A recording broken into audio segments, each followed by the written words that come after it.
Well, folks, it seems like we need someone to break out the world's tiniest violin and start playing a sad, melancholic tune for Alec Baldwin. Because this Hollywood heavyweight is now trying to convince us that he's the victim in the entire Rust tragedy that turned his life and the lives of others into a swirling storm of controversy. The man who once made fun of the Second Amendment is now out here lamenting his misfortunes and waxing poetic about the injustices he's faced. Grab some popcorn because this drama is thicker than a Quentin Tarantino script. But before we get started with this whole drama, make sure you like and subscribe to the channel so you don't miss out on the latest news surrounding Hollywood. Let's rewind for context. Baldwin, who many associate with his sharp humor and sharper tongue, was involved in an on-set accident that resulted in a fatality. Since then, things have spiraled into a legal, public relations, and moral quagmire. And now, to top it all off, he's decided it's time to paint himself as a martyr in this saga. Alec, can you please say free Palestine one time? Why did you kill that lady?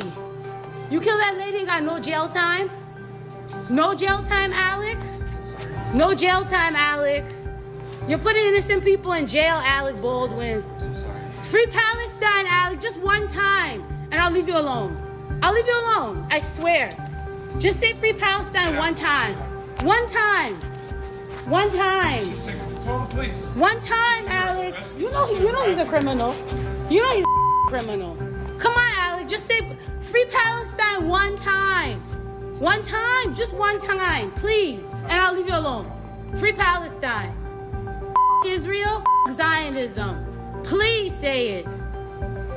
One time.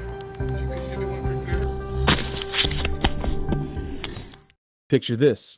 Alec Baldwin, once a titan of Hollywood, now compares himself to a ghost wandering the earth, ignored, invisible, and misunderstood. According to him, certain factions of the entertainment industry are out to cancel him, and it's like being dead. Forget the actual victims here. It's your existential plight we're supposed to care about. And let's not forget Baldwin's previous stance on firearms. This guy's Twitter feed is a goldmine of anti-gun rhetoric. Back in 2017, he declared, "We need an amendment to the Second Amendment." Fast forward a few years, and, well, let's just say the optics of that statement haven't aged well. If irony were a currency, Baldwin could fund another Mission Impossible movie. Your motion to dismiss with prejudice is granted.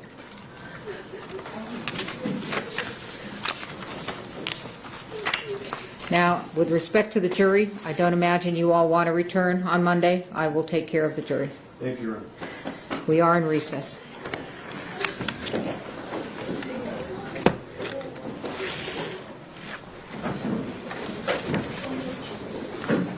I'm not getting up. I'm going to... Dismiss him, Judge. Dismiss him. Go ahead. Thank you all for your help. Stay all okay.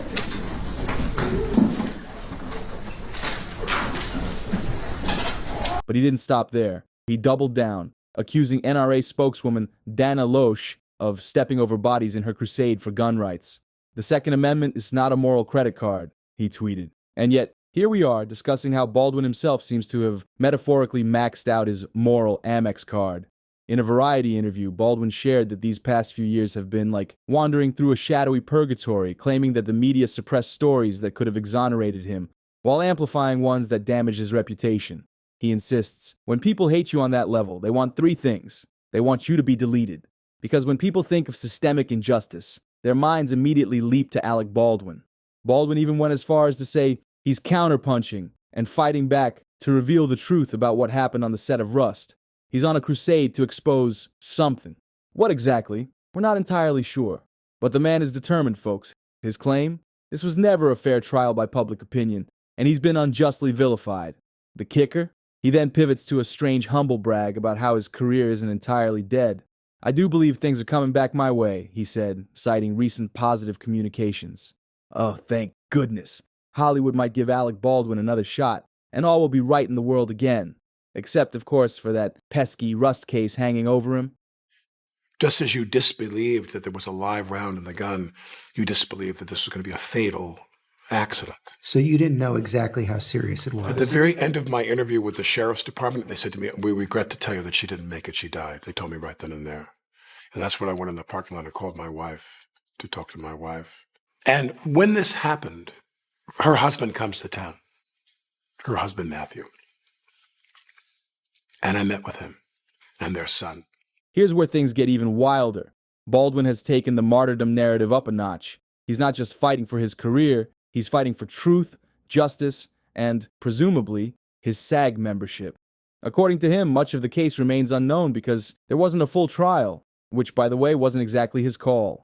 Still, the man wants us to believe he's a beacon of honesty, a misunderstood hero who's been unfairly crucified. But let's not ignore the elephant in the room. Baldwin has been outspoken about social and political issues, and his disdain for certain political figures has made him a polarizing figure. He's quick to point out the flaws in others, but has been noticeably quiet about the glaring issues in his own narrative. Baldwin's been vocal about perceived injustices in the justice system, but only when they don't involve him. Baldwin claims Hollywood has turned its back on him, likening his situation to being exiled. But Hollywood isn't exactly known for its moral fortitude. It's not like it's a bastion of justice and fairness. If anything, the entertainment industry is more like a fickle friend who's quick to ghost you when the going gets tough. However, Baldwin's narrative starts to falter when you look at his latest remarks about his career rebounding. Apparently, those bridges aren't entirely burned. He's optimistic that his fortunes are on the upswing, saying, "I'm happy about that because I've got 7 kids. Yes, Alec, think of the children. If nothing else, at least he can fall back on the goodwill of being a family man." The internet, as expected, is having none of it. People are quick to point out that Baldwin's attempts to flip the script are cringeworthy at best, and tone-deaf at worst. The comments section of any article or video about this saga is filled with a mix of outrage, sarcasm, and disbelief. Poor Alec Baldwin, some say, dripping with irony. He's out here carrying the weight of the world and his own PR campaign. Others have pointed out the glaring hypocrisy of his statements.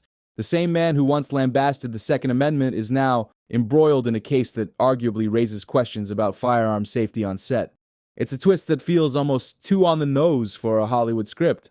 While Alec Baldwin insists he's on a mission to clear his name, it's hard to see how this narrative plays out in his favor. The public is skeptical. Hollywood's support seems lukewarm at best, and the legal battles aren't over. He's trying to position himself as a misunderstood hero, but the general consensus seems to be, "Nice try, Alec." At the end of the day, Baldwin's situation is a tragic reminder of the complexities of fame, accountability, and public perception. Whether or not you believe his version of events, one thing is clear. Alec Baldwin's attempt to rewrite the story as a tale of martyrdom isn't winning him any new fans, but hey, at least he's keeping things interesting. So, what do you think? Is Baldwin a misunderstood victim of Hollywood politics, a martyr for the truth, or just a guy trying to spin a PR disaster into a redemption arc? Let me know in the comments below. If you guys liked today's video, make sure you like and subscribe to the channel, and I'll see you guys in the next one. Peace.